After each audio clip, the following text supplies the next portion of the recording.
इमरान साहब, ये स्ट्रैटेजी तो फिलहाल नज़र आ रही है कि वकला को भी टिकट दिए जाएंगे और नज़रियाती कारकुन जो हैं शायद लो प्रोफाइल हों लेकिन उनको मिल सकता है टिकट।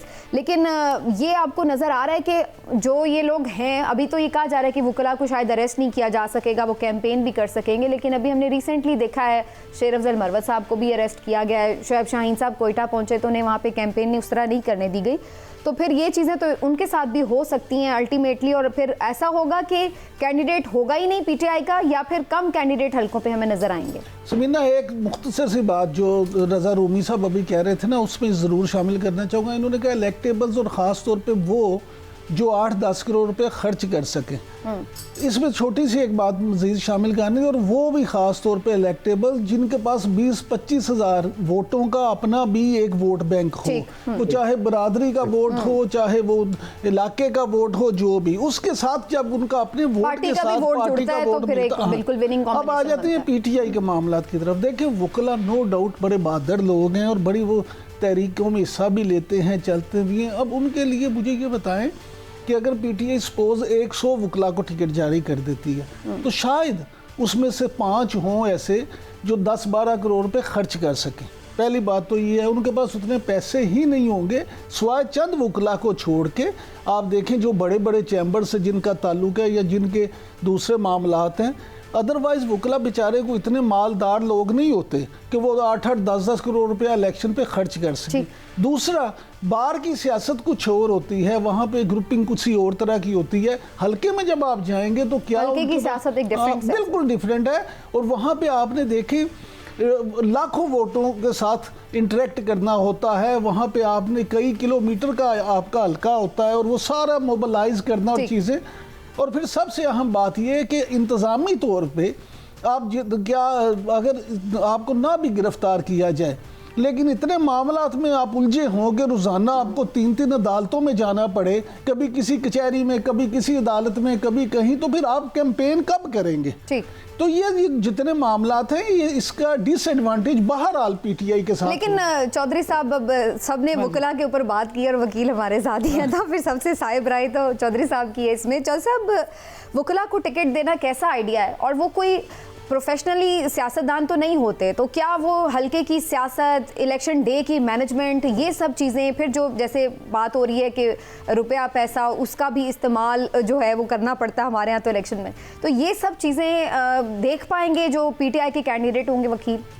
नहीं, मेरा ख्याल में हर वकील को तो आप टिकट दे के ये भी उम्मीद नहीं कर सकते कि वो जीत जाएंगे। देखिए, वकला जो हैं वो ज़ाहिर कुछ सियासतदान होते हैं, कुछ सियासतदान घरानों से हैं जिनका इलेक्टेबल्स भी हैं उनमें से, लेकिन वो कम है। लेकिन अगर आप जनरली ये कहें कि आप जिस वकील को पीटीआई का टिकट देंगे वो जीतेगा, मेरे ख्याल में ये परसेप्शन ज़रा सही नहीं है। उसकी वजह यह है कि इलेक्शन डे जो मैनेज करना होता है वो बड़ा मुश्किल काम है। पैसों के अलावा जो है, जिस किस्म की इस वक्त सिचुएशन है, जिस तरह से टाइट न्यूज़ है उनके अगेंस्ट, वो कैसे उनके सपोर्टर्स जो हैं वो अपने बंदे ही नहीं ला सकें अगर वोटर उस दिन खुद ना निकले। और ये देहाती एरियाज़ में तो ख़ास कर ज़्यादा प्रॉब्लम होता है। चलो अर्बन एरियाज़ में तो आप कह सकते हैं कि वोटर जो है वो नज़रियाती वोटर होता है और चला जाता है। कैंपेन के अपने प्रॉब्लम्स हैं। कैंपेन बड़ा शॉर्ट कैंपेन है इस बार, कोई हार्डली 3 हफ्ते का कैंपेन होगा, तो लिहाजा जो एक्सपेंसेस हैं वो तो ज़्यादा नहीं होंगे। फॉर एग्ज़ाम्पल, अगर 90 दिनों का इलेक्शन होता है या 120 दिनों का इलेक्शन होता है तो उसमें एक्सपेंसेस बहुत ज़्यादा होते हैं। लेकिन फिर भी बाहर तो और एक्सपेंसेस में election national assembly, provincial assembly का इलेक्शन होता है, उसमें एक्सपेंसेस होते हैं। पेट्रोल की कीमतें आप देखें, इकॉनमी में हर चीज़। लेकिन तो मुझे ये लगता है कि इस बार ये जो इलेक्शंस होने जा रहा है, जैसे रज़ा ने कहा है ना कि 71 में पीपल्स पार्टी जीती थी, 71 में मुजीब भी जीते थे बांग्लादेश में, लेकिन अनफॉर्चुनेटली फिर उनको रिकग्नाइज़ नहीं किया गया और फिर 1 साल के अंदर जो हुआ वो तारीख का हिस्सा है। हम आज भी 16 दिसंबर को उस हादसे की याद में मनाते हैं कि पाकिस्तान जब 2 लख्त हुआ। इलेक्शंस, मैंने हमेशा ये कहा है कि सिर्फ इलेक्शन ज़रूरी नहीं होते, असास बिल्कुल हैं, जमहूरियत की असास इलेक्शंस हैं, साफ शफाफ इलेक्शन।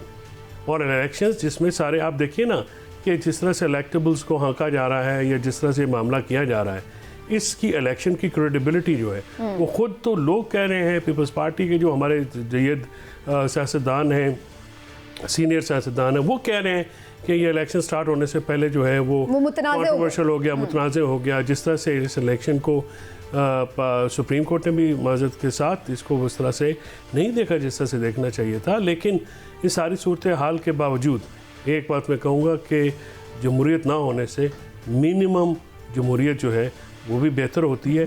तो किसी तरीके से, लेकिन अगर आप फॉर एग्ज़ाम्पल अगर PTI के टिकट पर नहीं लोग लड़ते तो जो आज़ाद हैं, जो कि पोटेंशियल कैंडिडेट्स हैं, जिनको ये जो कि हरा सकते हैं इस वक्त जो नून लीग के कैंडिडेट्स हैं, अगर आप उनको भी इलेक्शन नहीं लड़ने देंगे तो फिर इलेक्शन की क्रेडिबिलिटी जो है वो इफेक्ट तो होगी। बिल्कुल ठीक है रूमी साहब, ये तो बात सामने आ रही है कि प्रॉब्लम्स तो बहुत सारे हैं, लेकिन एक जो प्रॉब्लम है अभी हमने देखा है कि जिसके ऊपर डिसीजन भी आया है ROs के हवाले से जो बात की है PTI ने, और फिर उसके बाद सुप्रीम कोर्ट ने फैसला दिया है कि यही जो सिलसिला है उसी तरह से ही इलेक्शन होंगे, और बल्कि नोटिस भी हो गया जिस बेचारे ने पिटिशन की उमैर न्याजी साहब ने। तो आप इस सारे सिनेरियो को कैसे देखते हैं? दैट मीन्स के फिर इस चीज़ को तो एड्रेस नहीं किया गया, क्या उनकी जो कंसर्न्स थे वो वाकई जेन्युइन नहीं थे? देखिए, कंसर्न्स उनके एक हद तक बिल्कुल जेन्युइन है, और उसमें जो पहली बात है, बस आप डिप्टी कमिश्नर्स को देख लीजिए ना, बड़े शहरों में जहाँ पे PTI के वर्कर्स को MPO में बंद किया गया है। MPO एक अमन अमा का एक को बरकरार रखने का कानून है नौआबादियाती दौर से, और उसमें ज़रूरी नहीं होता कि आपके खिलाफ कोई चार्ज हो, या ये आप खदशा हो सकता है कि आप नक्शे अमन में जो है उसका बायस बन जाएंगे, और उसमें आपको पकड़ के धर लिया जाता है। अच्छा, अब सवाल ये पैदा होता है कि वही लोग जो कि उनको पकड़े MPO के तहत उनके वर्कर्स को, वो फिर रिटर्निंग ऑफिसर्स अगर वो होंगे तो यकीनन PTI की बात में किसी हद तक वजन है। मगर जिस अंदाज से उन्होंने लाहौर हाई कोर्ट में ये केस किया, और उसके बाद अब पेशावर हाई कोर्ट में भी फाइल किया है, और उसका फिर नोटिस सुप्रीम कोर्ट ने लिया, तो ये उनके दावे की नफ़ी करता है कि इलेक्शन नहीं हो रहे। उन्हीं को सबसे ज़्यादा खतरा था कि इलेक्शन करवा के देख लो, इलेक्शन करवाओ और पता लग जाएगा, और वगैरह वगैरह।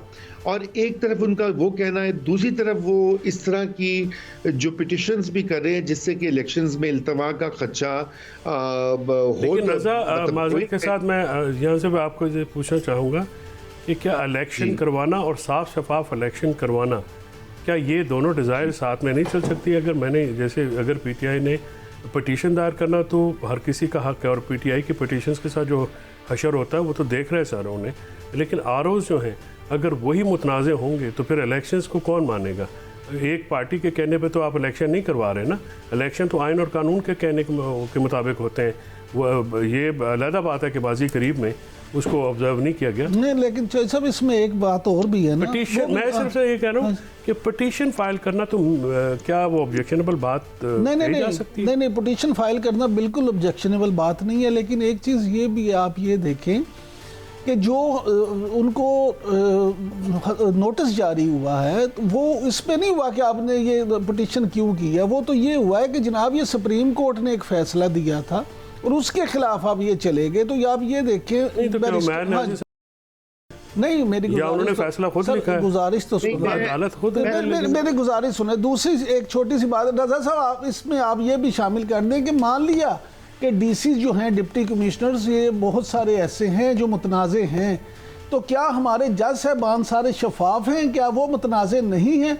बहुत सारे जज साहबान हैं जिन्होंने मुस्लिम लीग नून के खिलाफ फैसले दिए होंगे, कुछ ने पीपल्स पार्टी के खिलाफ दिए होंगे। सर वो आरोज तो लगेंगे ना, कैसे? हाई कोर्ट और सुप्रीम कोर्ट? हाई कोर्ट नहीं सर, हाई कोर्ट के नहीं, नैब के जज कहां पे आरोज लगते हैं? सर नीचे हर जगह पे केसेस तो चल रहे हैं। जी मैं थोड़ी अर्ज कर दूं।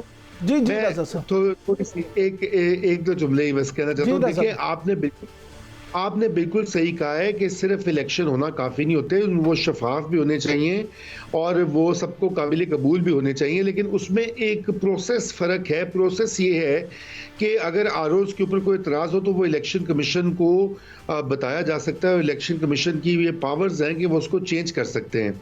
देखिए, ये जो मामला है ना कि अदालती अफसरान को लगाने के लिए यही पार्टी जो है PTI और PPP 2013 के इलेक्शन के बाद ये रिकॉर्ड पर हैं इन्होंने बेतहाशा कंप्लेंट्स की कि उस वक्त की अदलिया जो थी, जब चीफ जस्टिस इफ्तिखार चौधरी थे, और बाकायदा जरदारी साहब ने भी ये इल्ज़ाम लगाया और इमरान खान साहब ने भी लगाया कि 2013 के इंतखाबात बिल्कुल ठीक जी के आरओज थे, उन्होंने धांधली की है।